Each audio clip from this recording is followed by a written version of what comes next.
welcome to today's Just Chopsing Podcast. And today with David and myself, we have one of the founding members of the Wildhearts, CJ Wildheart. How are you doing, man? I'm okay. I've been a bit crook for the last month. I got COVID about a month ago, and I got it quite bad, and it's still quite heavy on my lungs, if I'm honest with you. And it's like I feel like I've had a cold now for about a month. It started off like flu, and it knocked me out for about 3 or 4 days, and I was actually quite shocked at how ill I got, and it really made me realize how, if I had underlying health problems or if I was weaker as a person, quite fit, I reckon, it would have knocked me out. I definitely would have been in hospital. So, yeah, it's not a joke, but yeah, it's a bit heavy on my lungs, and I start gigging from Friday. I've got a bunch of shows from Friday, and so I'm not going to be jumping around and being my normal bouncy self on stage. So I've just got to take it easy. Yeah, definitely. Yeah, I know. Have you been jabbed as well? Double jabbed, yeah. I actually went to get my booster yesterday, but they couldn't give it to me because you need to be 28 days clear of a positive COVID test, and I'm not. So apparently, if you're not, the booster can give you can have a bad reaction to it. But I didn't have a reaction to the first two. So yeah, I did. I caught COVID as well, and in May, was it, Dave? Yeah, it was a long bad. Yeah, I had it really bad as well. I hadn't been back. I was just like a week before I was supposed to go for my vaccinations, and I caught it.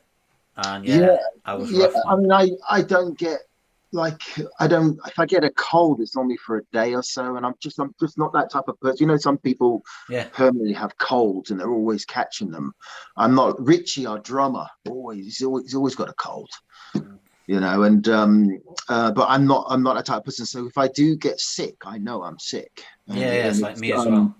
I'm quite hyperactive, and I was, and I've got a lot of fatigue now, and I feel like I'm running on about probably 70% at the moment, and I just don't have the get up and go I had before I caught COVID. So I'm hoping it passes over the next few months. I really do, because I want to kind of get back to the hyperactive tit I was before I had COVID.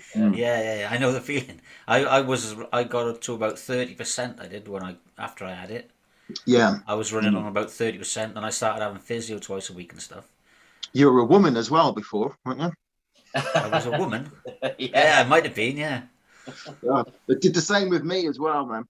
But, yeah, I know. I transformed into this bearded thing over a few weeks. So I've got to say, that's an impressive beard. Well, to be honest, I just cut half it off. It is a beard. It's not a merkin, is it? No, it is a beard. It's impressive. It is. I had a beard. I know you did, and you chopped it off. Well, I've got this 70s porn moustache now. Yeah, I know. This thing makes me money. You know, I'll send you a link after this. Yeah. It's not OnlyFans, is it? Huh? It's not OnlyFans, is it? So what's happening with the Wildhearts, mate? I mean, from what I've been following on Facebook, you've been having a few rows again. Oh, it's business as usual with the Wildhearts. I mean, it's anyone who knows the band knows there's drama. You know, there's always a bit of drama and conflict. I think it's I'll be honest with you, it's tiring after 30 odd years. It really is. And, I mean, emotionally, I'm in such a different place. I mean, I don't drink, I don't do drugs. I'm really straight, and I'm on a level. I'm a dad, and I really like to avoid any drama or any conflict. I don't want to get angry. If I'm going to get angry, it needs to be about something, serious. But sometimes in the Wildhearts, I mean, it's part of the fire is the fact that we do rub each other up the wrong way. But no, there's been things going on, not just, I mean, the drama's always going to be there. I mean, me and Ginger fall out, makeup. We've been doing it for decades. It's just nature of our relationship. We have a natural chemistry.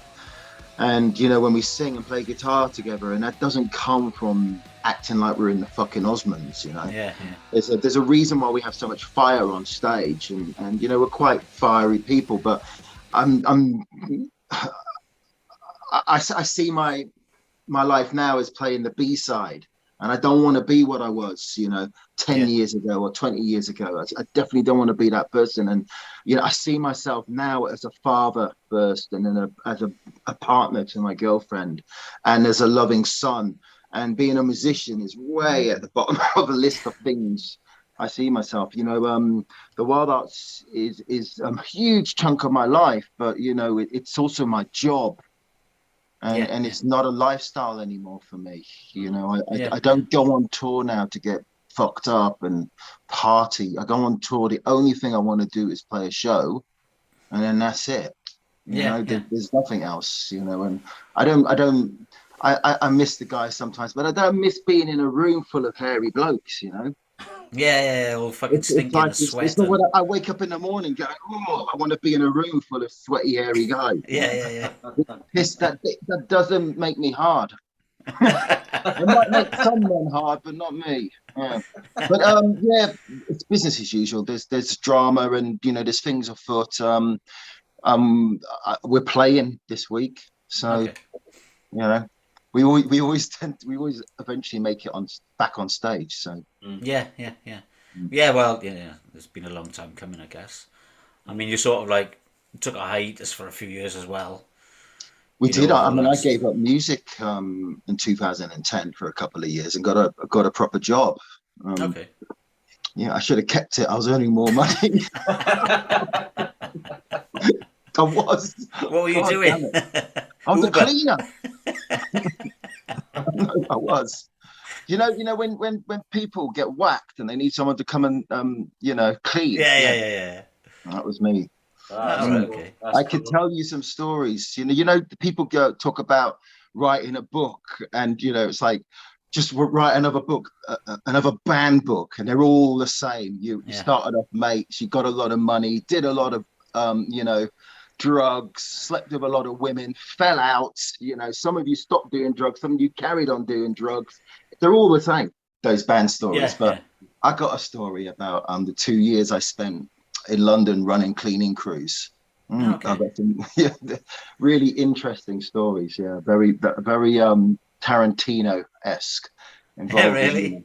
Yes, dead bodies, shit, drugs, money, and prostitutes. Nice. Just your general run-of-the-mill East London, I guess. The tour bus, yeah. Run-of-the-mill East London stuff. Didn't bump into Danny Dyer, did you, on the way? Danny Dyer he's that I know Danny Dyer. He's in what's that horrible show he's in? EastEnders. Yeah, that's it. Yeah. I used to watch EastEnders years ago, but I haven't seen EastEnders for a long time. I used to get really excited if I saw one of my band's posters on the square.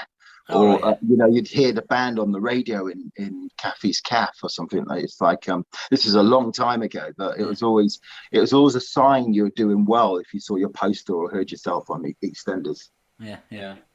And then I knew I wasn't doing so well when I ended up on Hollyoaks, but I don't know. Hollyoaks ain't too bad. Go on, Dave. Yeah, so I've seen you a couple of times actually, up in the Steel House. Sorry. I know you guys frequent Steel House quite often, don't you? I see maybe 2 or 3 times. I think I've seen. Oh, is that at KK's place? No. It Steel House up the mountain in Wales. Oh no, what's KK Downing's place called? Steel Mill. That is it? That's Steel Mill. Oh, the festival up the mountain. That's the one where you go up a bumpy road. That's it. Yeah. I felt really sorry for the guys in our band who had piles like Richie going up that road. He was screaming. What was he screaming about though? That's it. Every time we went over a bump. Yeah, but was it pleasure or pain? That's the question. That was pain, but I made him a donut out of a towel, and it helped. Yeah. No, Steelhouse is great. We had a great time there the last time we played there. It was brilliant. The first time we played there, it was pissing down with rain. It was horrible, but last time was great. Really good. Yeah, it was a nice day, wasn't it? Yeah. Yeah, it was. When was it? It wasn't this year, was it? It was this year. It was this year. Yeah. It had to be. Yeah. They won one last year. No, they played before COVID as well. Yeah, but there wasn't one last year. Yeah. So. Oh, yeah. That was like one of the muddiest festivals I ever did the first time I played there. I couldn't believe it when I came off the tour bus. It's like, fuck, you know. It's just like, I'm not the only type of weather I like is just sunny, warm weather. When it's too hot for most people, that's me in my element. So yeah, up a mountain, pissing down with rain, covered in mud isn't my idea of heaven. But it's in the summer. This year was amazing. Such a great festival. Really good. Yeah, it is a good festival. It is good. And I've listened to quite a bit of the Wildheart stuff, but I've also been listening to your solo stuff as well. Oh, thank you. It's awesome. I said to Terry, I don't know if I should mention this really, and he said the same, but we both actually prefer your solo stuff to all that stuff, to be honest. That's actually that's a real compliment. My solo stuff, I think, it's a bit more punky. Yeah. It is, yeah. Yeah, and I've got more of a hardcore punk thing going on. As I've gone through my solo sort of trajectory, sort of career, the music's been getting heavier and punkier and more hardcore. And my last album, Siege, was my lockdown album, which I recorded during lockdown. So there was a lot of anger I needed to get out, and I think the best place to get that sort of passion and anger is through art, through music, whether it's through music or writing or painting. It's a good outlet for that sort of passion. Yeah. And you know, so yeah, I mean, I do have a slightly punkier, hardcore stance now than the Wildhearts have. And also, I work on my own on my solo thing. I record just about everything on my own, and the only thing I don't record is the drums. So it is really personal, and it's kind of nice being able to do that and not have the distraction of having another 4 egos in the room or another 5 egos. Just me. Yeah. You know, sometimes I play naked in front of a mirror just to give myself some company, but you know, hey ho. Try and give yourself some inspiration. Well, you know. Go. Well, going back to that then, I mean, I see you had a band, well, going back a long time. The Tattooed Love Boys? Oh, God, I was like, where the 18? fuck did you get that name from? It's a B-side. It's a Pretenders song. Oh, okay. Yeah.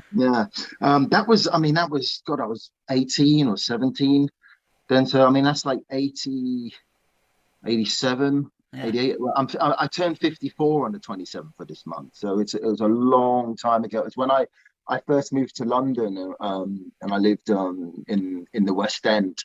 And they were like a dodgy glam rock band. It's the best way to describe them. Glam rock, dodgy, or dodgy glam rock basically just means shit. Yeah. Some people call it sleaze, but I call it sleaze.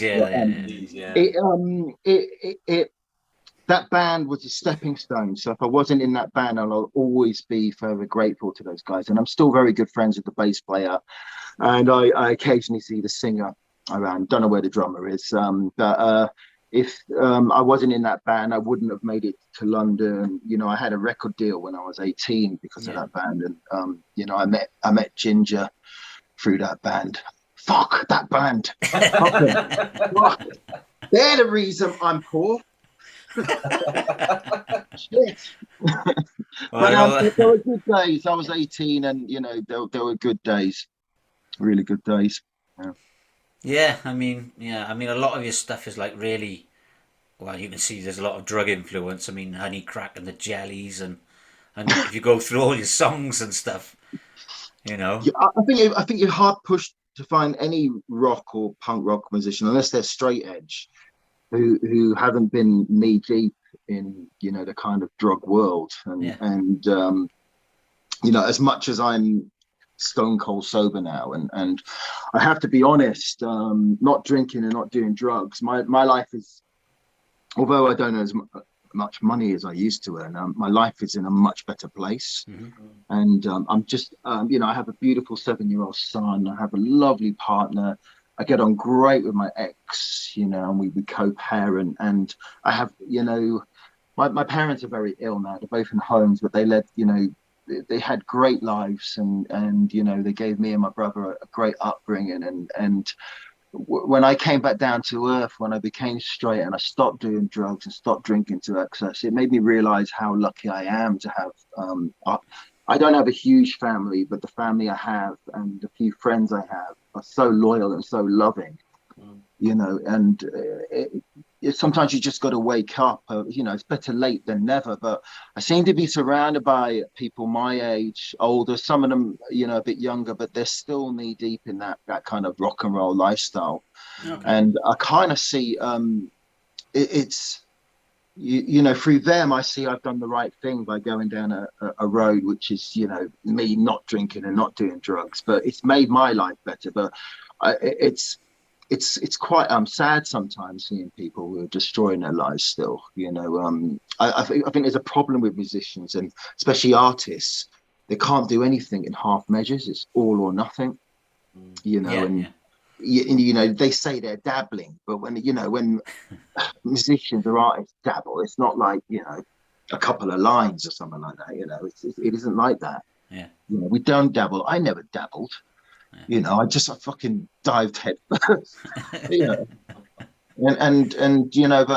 yeah, I'm glad I've moved away from that world. But it was fun, and it was fun and sad and painful, all in equal measures. Yeah. But I had some really funny times. Fucked out of my skull. But yeah, I would never go back there. I'm way too old and way too sensible now. Yeah, yeah. That's the thing. I mean, I've been down that road myself, and I think sometimes I just feel like I grew out of it. To be honest. You've been down that dead end street, yeah. Yeah. Tell me something. Are you the flick knife king of the dead end street? No, I'm not the flick knife king. No. But yeah, I just feel like I grew out of it a bit. Yeah. I took different steps in my life, and different steps took me away from that, especially from the drug side of it.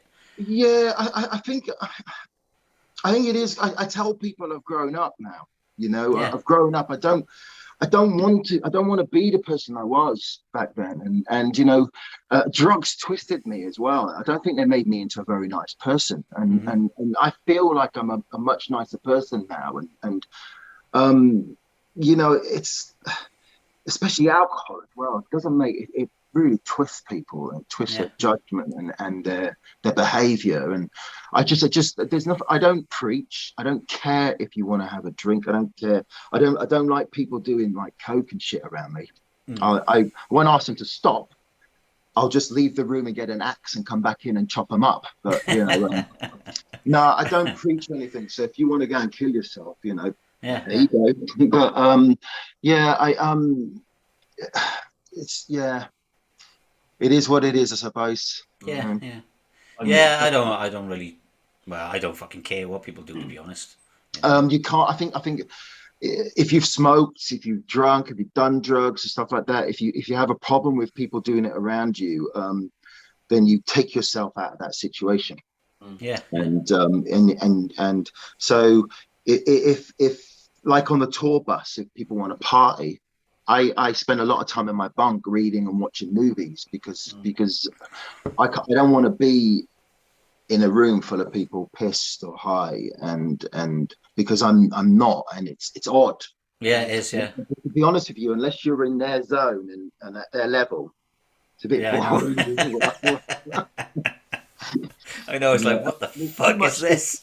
Yeah, there's a lot of good shit on your phone now as well. I mean, I really wish I had Netflix and like Amazon Prime back in the day.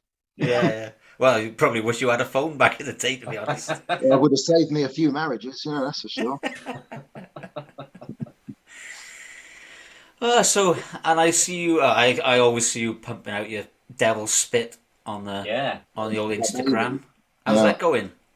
I tell you what, I did an interview the other day and someone asked me that, and I said it's the glue that keeps me together. If I didn't have Devil Spit, there's no way I'd be able to carry on playing in a band. Okay. Not because I don't like playing in a band, just because I'd have to get a job. Yeah. You know, and I'm a hustler, and I have the Wildhearts isn't my job; it's a side hustle. Devil Spit isn't my job; it's another side hustle. And then my punk rock music is another hustle. You know, and so I do all these things. And it brings in a wage for me, and it means I can survive, and I don't need to ask if you want fries with that. And you know, it's important. You know, I played in bands all my life. The only job I really had was running cleaning crews in London, and I did that for 2 years. And you know, so my CV is shit. And I'm if I wasn't doing this, the type of job I you know, I could probably talk my way into prime minister. You know. Someone's just done that, and you know, but you got to be real here. So Devil Spit has the potential for me to become my main job if I let it. Now, if I went down that hot sauce route, I just wouldn't have the time to do the music, else, you know. And but at the moment, I have the time to do all of them because the Wildheart is in a full-time band. We don't tour all around the world, you know. We don't do 8-month tours, you know. We do a handful of gigs every year.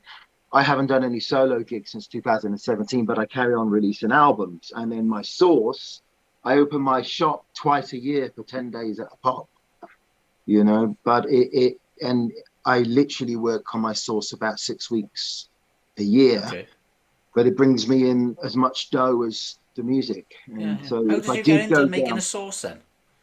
How did you get into making it? Is it like an old family recipe, or it's based on my mum's recipe? Okay. My mum's from the Seychelles. My dad's Indian, but grew up, his family are from British Guyana, which is part of the West Indies in South America. So I grew up with a lot of spice and a lot of chili, and my mum always used to put hot sauce or chili flakes on her food. And I just started copying her. So by the time I was 11, I was the same, and I needed spice and I needed heat.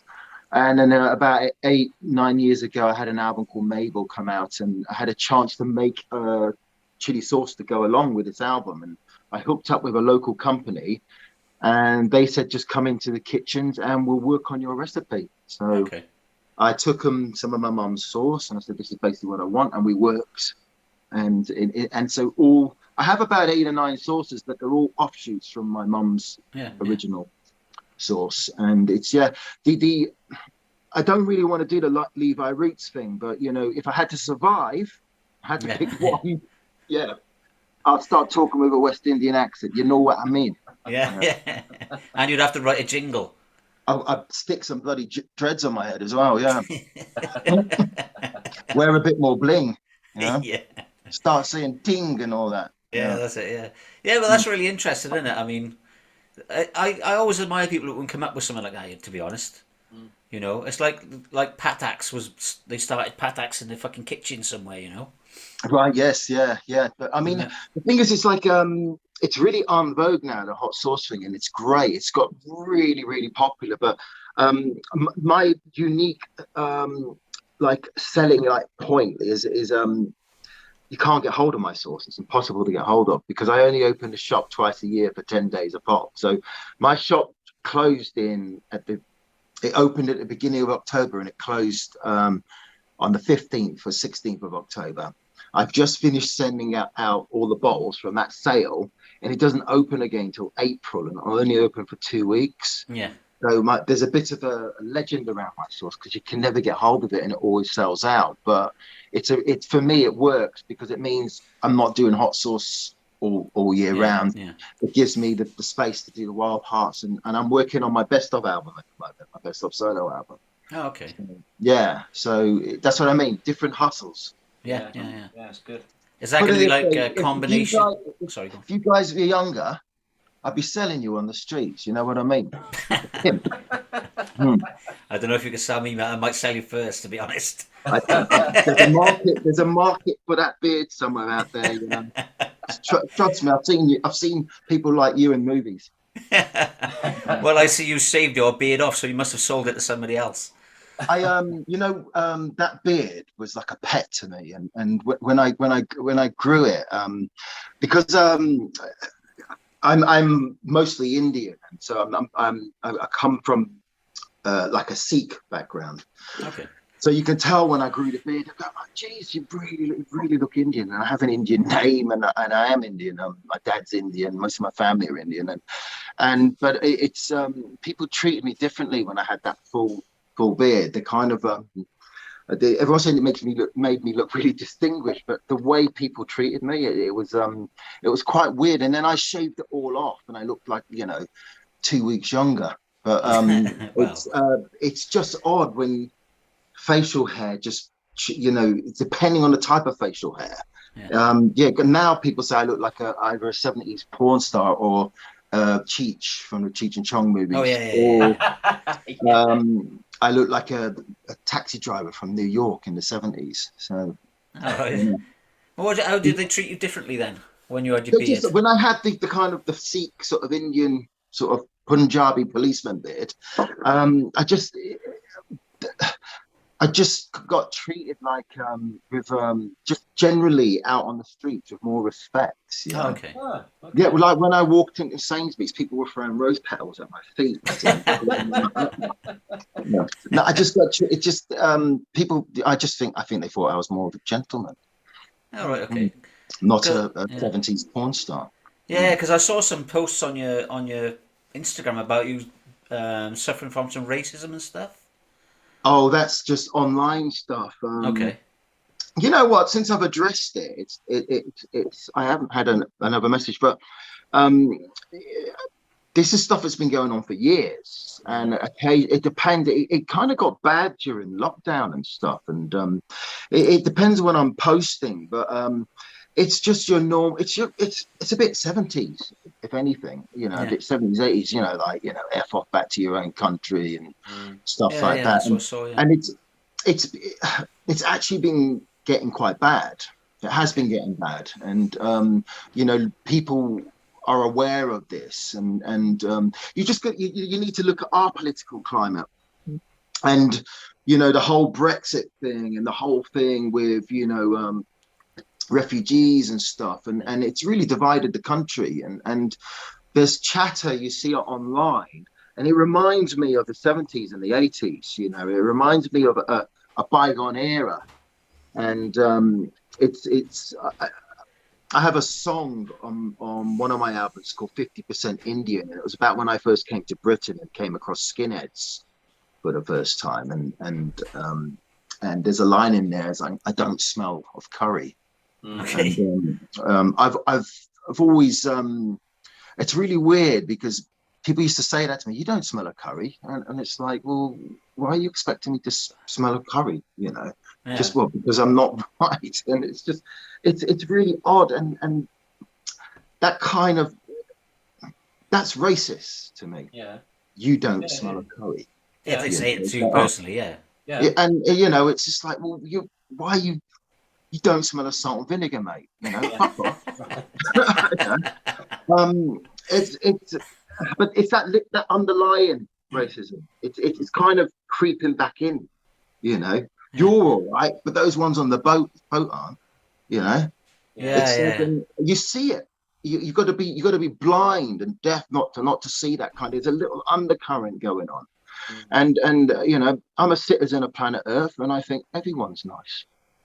Until they fuck me over, and then I was going to say, and not everybody's that nice, but no. The world is full of arseholes, but you can't judge people by their smell and their skin color. We were talking about this yesterday briefly because, like, David and myself, our great grandmother, I think it was Spanish, and she came over. She was a Spanish gypsy actually, and she came over in the early, whenever it was, 19 somethings, because all the Spanish gypsies came over because they were all working in the mines, right, in South Wales. Okay. And then they were brought over, or they came over to work? No, they came over for the work. Right. And then we were talking, and then when I was a kid, I was really, really brown. I mean, until I was like 6 or 7. And I sort Until of, you had a bath. yes, no, but I sort of like, yeah, until I came out of the coal pit. But Actually, I mean, with your beard, don't take this the wrong way, you look like someone who'd work in a mine in Lord of the Rings. Well, he looks more like he should be walking around with a staff like Gandalf. yeah, that's it. Yeah, I don't know. It's Gimli. It's Gimli, the dwarf in Lord of the Rings. Well, yeah, I don't don't get a know. starter, but he is only 4'3", mine, Terry. Really? Yeah. yeah, well, yeah. There you go. Have you got a 4'5"? Have I got a what? hammer? A big hammer. Isn't Gimli like the king of the dwarfs or something?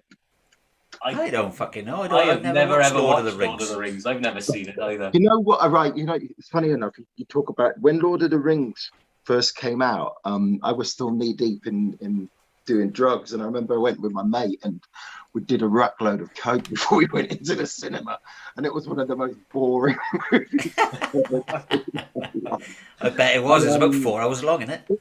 So boring. Yeah. But I do prefer the Hobbit. I had to choose one, but I'm not really wizardy. I like. I tell you what, when it comes to movies and that, I'm not very snobby, but I'm not a wizardy type person. I don't know what you call them. I'm more sci-fi. I'm more Star Wars and. I like sci-fi as well. Yeah, that's kind of like more my bag. Do you know what I mean? Rather than. I definitely choose sci-fi over fantasy. Yeah, I think that's what they are. I don't know, fantasy movies. But there was for a long time, Red Dwarf used to be one of my favorite TV shows. Oh, amazing! Yeah. I loved it because it reminded me of the band being on a tour bus. Okay. Yeah, I was going to say. Even though it was set in outer space, it wasn't really sci-fi, was it? Red Dwarf. Is it? I thought anything set in space is sci-fi. You know? Gotta be, isn't it? Nah, it wasn't really sci-fi, was it? Isn't it? It was. Nah, it wasn't, was it? What's I'm a sci-fi snob. You like punk rockers? I don't even like sci-fi, but I used to like Red Dwarf. You're going to say Green Day aren't punk rock now, and everyone's going to go, of course they're not punk rock. You're a sci-fi snob. What about Star Trek Voyager? So, is that not a clue, mate? Never seen it. That's one thing I never got into, apart from the original Star Trek with Dr. Spock and all those. I used to watch those when I was growing up. I was never into what's it called? Star Trek, but I was around my mate's house and Star Trek Voyager came on it, and I was like, I wasn't paying any attention. But do you know who Seven of Nine is? Oh yes, right. Yeah. She walked on. I was like, whoa, who's that? It's not Seven of Nine. She's a Borg. So was she a blue thing? Yeah, Borg. Yeah. She had a silver. Yeah, like and Jerry.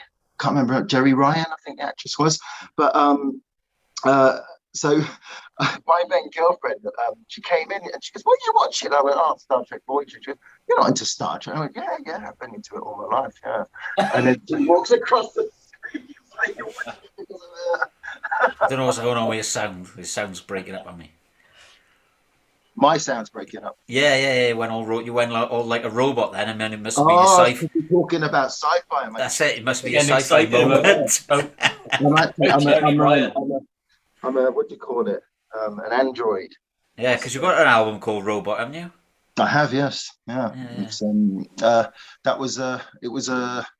it was a solo album. I can't remember when it came out. I think it was 2017. But that was the last time I toured as a solo artist. But I have a best of album hopefully coming out next year, and I'm going to do a handful of UK shows. Oh, right, okay. Is that to really go hand in hand with your release of your? Yeah. Oh no, fuck off, Ter. You just told me that, didn't you? I tell you, so I've been releasing music outside of the wild arts since I was 18, and I've never really been much for a best of album because I didn't want to just put a compilation tape together and stick it out there and expect people to buy it, because that's what best of albums are, aren't they? Really? Yeah. And I think they only serve a purpose to people who haven't heard those songs already, because it's so I didn't want to go. I'm going back to the Jellies and working my way up to my present album, But I use a drummer on my last 3 albums called Jason Bold, and he plays with Bullet for My Valentine. Mm-hmm. And he's such an amazing drummer that anything pre-Jason, I'm going to re-record.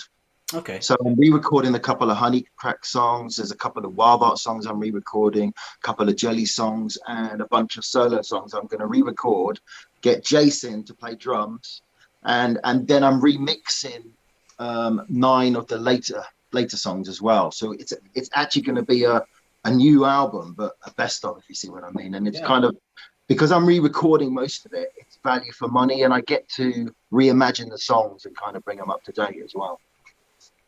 You should make an album of covers. I listened to one of your covers the other week, and I didn't know it was a cover. I thought, fucking hell, that's a good song.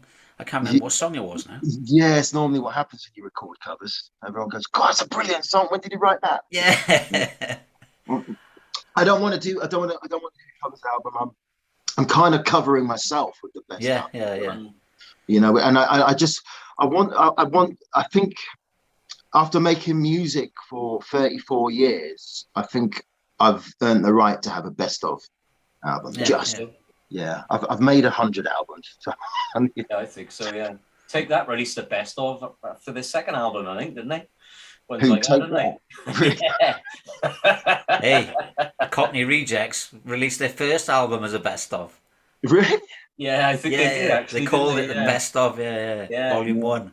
Oh, right. That was their first album. They didn't know what else to call it. We the Wildhearts, we did a long time ago. We did a covers album. And, did you? Yes, we did. Yeah, we did. It's called Stop Us If You've Heard This Before, Volume 1. And we did that, but we never got around to making Volume 2. So I think the Wildhearts have released quite a lot of music over the last 3 years. So 2 albums and a mini album. It's like it was quite a lot of music for us, considering we had a 10-year gap. Yeah. You know, so I think it's Ginger can make another 100 albums, and I can do my best of, and then we'll look at another Wildhearts album in a few years, I think. Yeah. I mean, Ginger's also got like a few side projects, hasn't he? Yeah. I mean, it's like I think you find it with anyone who plays at our level, and we're not at a massive level. Unless you're in a really big band who tour all around the world, you need to have your fingers in many pies, or you have to survive. And if like me, Ginger just couldn't survive off the Wildhearts. So he's got all his other little side projects going on. I've got my solo thing, and it's a stressful way of living, but it's also productive as well. Well, if it keeps you busy, That's it. Yeah. I mean, the good thing about musicians and artists is because they normally work on their own terms. You tend to find they can take chunks of time off so people think we're lazy, but when we do work, it's normally really focused, and it's a bit crazy and frantic. You have those couple of weeks, a couple of months when you're just so focused, and you kind of burn out a bit, so you do need time off. So I'm really looking forward to Christmas, so the next couple of weeks after the shows, just to unwind and just trying to relax. What are you buying your boy for Christmas? What am I buying my boy for Christmas? Oof. A bag of weed, 4 cans of it is 7, 4 cans of speckled weed. He wants a Switch game off me. He's got a fish tank, which we had to buy before his mum got, and it's been set up. It's beautiful. He wanted fish. He's really small, so and I'm not a big fan of Christmas, and I don't like. I'd rather he got little things throughout the year rather than just got tons of things off one day. I've never been a fan of Christmas. We on purpose this year we said, we're not going to get him tons, and through extended family, he's got about 100 granddads and 600 grandmothers, and he gets a lot of love and a lot of presents. But we're trying to cut down on it this year. Yeah, that's what we tend to do with my daughter, because I've got a 9-year-old daughter, and then what we do is like if she does like little chores throughout the month, you know. Child labour. No, but for like her own, like tidy her You're, bedroom. you're a sci-fi snob, and you run a child labour. Well, I'm trying to get her to go work for Nike so I can get her free trainers, but That beard is really for cleaning chimneys, the bit she makes. Yeah. and then she gets something nice, you know, at the end of the month rather than like, you know what I mean?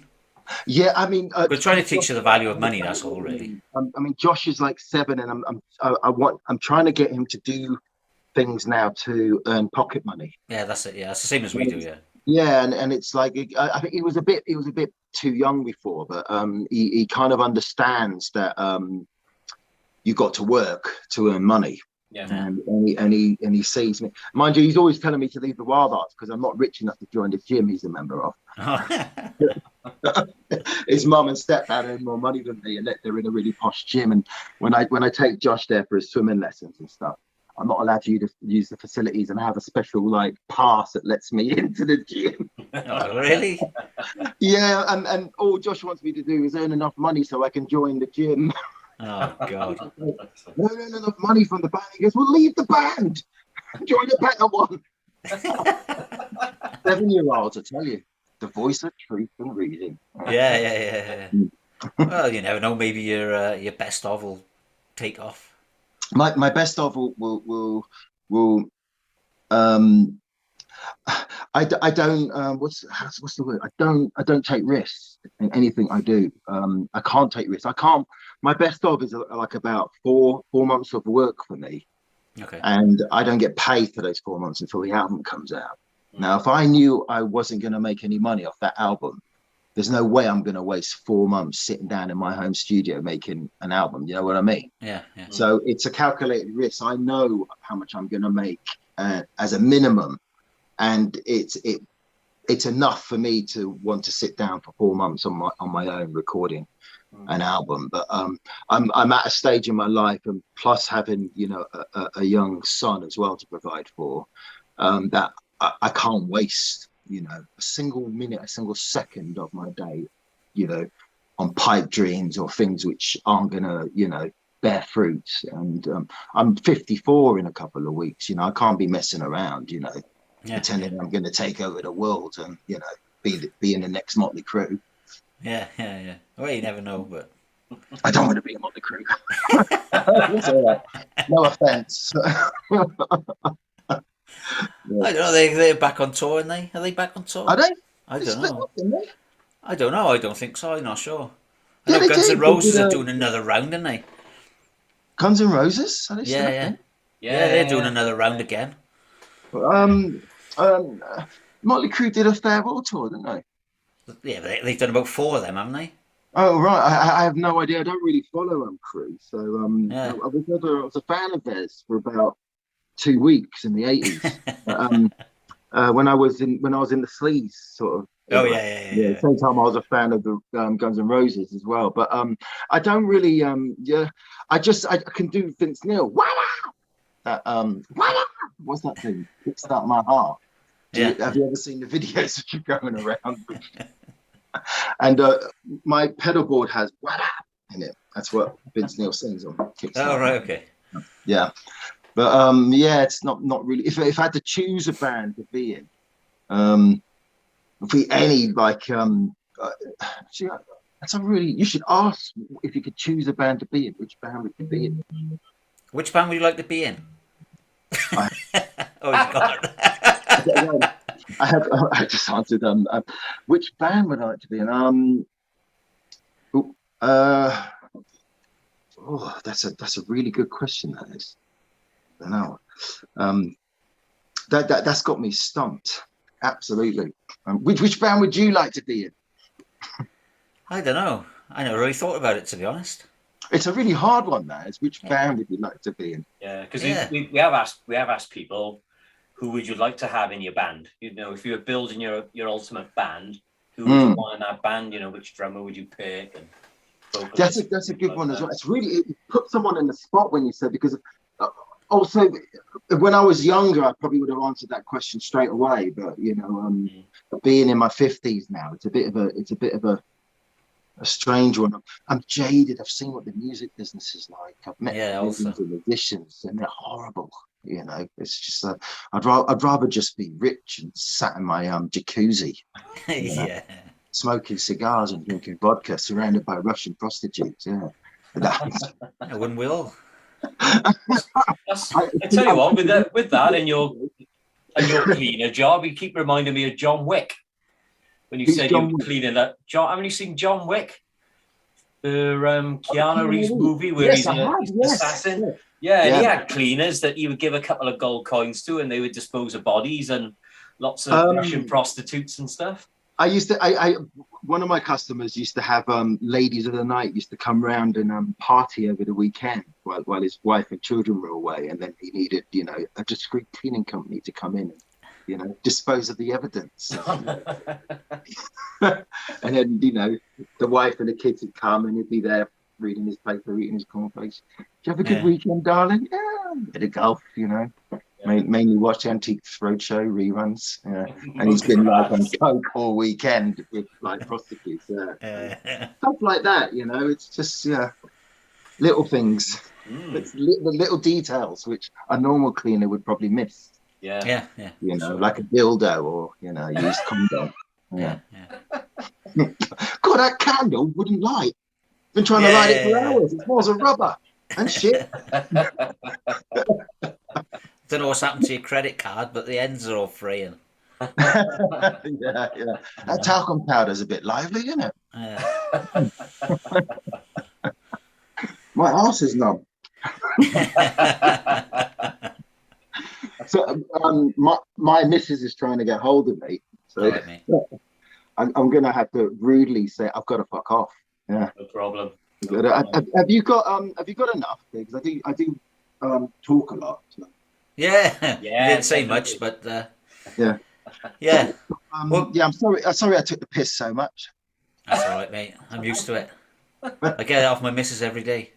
And I mean, your beard is magnificent. It's brilliant. I might grow a beard like that. Well, if you can, why not? I can't grow a beard. If you can, why not? Yeah, I feel another beard coming on next year. I might. Yeah. What do you call a man without a beard? Without a beard? Yeah. Go on. A woman.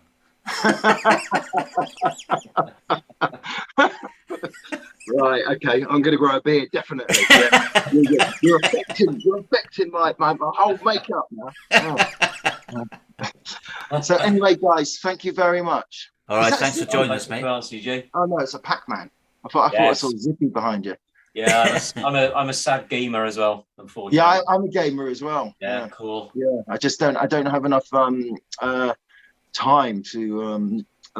play games, but I don't know if you can see this.